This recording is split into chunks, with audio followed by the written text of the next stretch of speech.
Assalamualaikum warahmatullahi wabarakatuh. Perkenalkan, nama saya Gidana Anissa dari jurusan Perpustakaan dan Sains Informasi dengan NIM 29438 Universitas Pendidikan Indonesia. Di sini saya akan menjelaskan tentang sejarah perkembangan perpustakaan di dunia. Perkembangan perpustakaan sebelum dan sesudah Masehi. Sebelum Masehi ini, orang Mesir menemukan bahan tulis berupa papirus, yaitu terbuat dari rumput. Sedangkan sesudah Masehi, orang-orang Eropa ini menemukan bahan tulis yang terbuat dari kulit hewan. Dengan perkembangan perpustakaan, terdapat penemuan Gutenberg.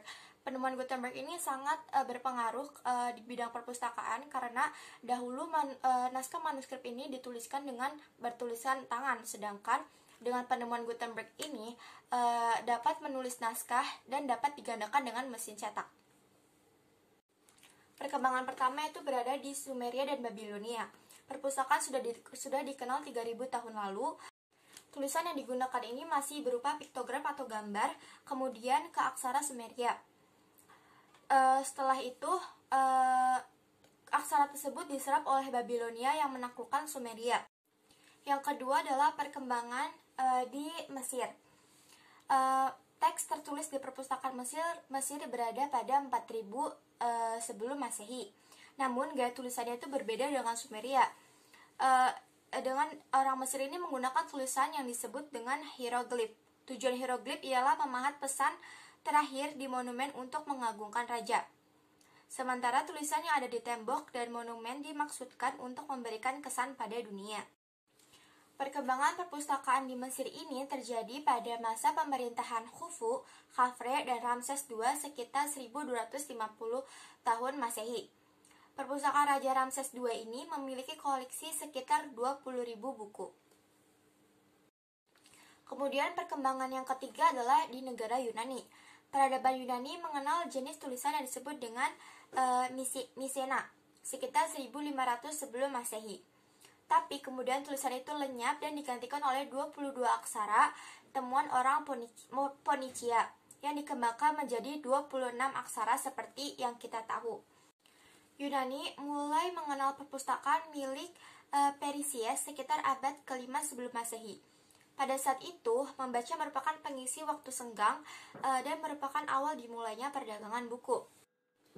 Yang keempat adalah Bizantium. Kaisar Konstantin Agung menjadi Raja Roma Barat dan Timur pada tahun 324. Ia memilih ibu kota di Bizantium, kemudian diubah menjadi Konstantinopel. Ia mendirikan perpustakaan kerajaan dan menekan karya Latin karena bahasa Latin merupakan bahasa resmi hingga abad ke-6.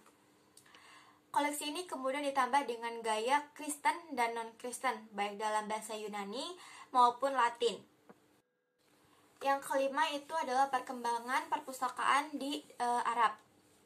Orang Arab berhasil dalam bidang perpustakaan.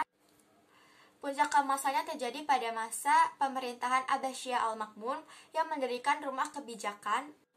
Selanjutnya, perkembangan perpustakaan yang keenam adalah di negara Renaissance. Renaissance ini mulai pada abad ke-14 di Eropa Barat. Secara tidak langsung, Renaissance ini tumbuh akibat pengungsian. Ilmuwan ini membawa serta manuskrip kuno. Ilmuwan Italia menyambut kedatangan ilmuwan Bizantium ini dan mendorong pengembangan kajian Yunani dan Latin. Karya ini kemudian tersebar di Eropa. Setelah menyimak perkembangan perpustakaan di berbagai dunia itu, kita dapat mengambil kesimpulan bahwa perpustakaan masa depan mampu menempatkan diri pada posisi strategis. Ciri perpustakaan mendatang semakin profesionalnya pegawai atau pustakawan dengan teknologi yang semakin berkembang yang mampu membuat perpustakaan semakin maju. Perpustakaan itu lebih maju lagi dengan perkembangan teknologi yang ada. Kesan saya memasuki prodi perpustakaan dan sains informasi ini cukup unik karena berbeda dari prodi yang lain dan menambah wawasan baru bahwa perpustakaan itu bukan hanya tentang buku saja, melainkan banyak pengetahuan lainnya atau seluk-beluk di dalam perpustakaan tersebut. Terima kasih.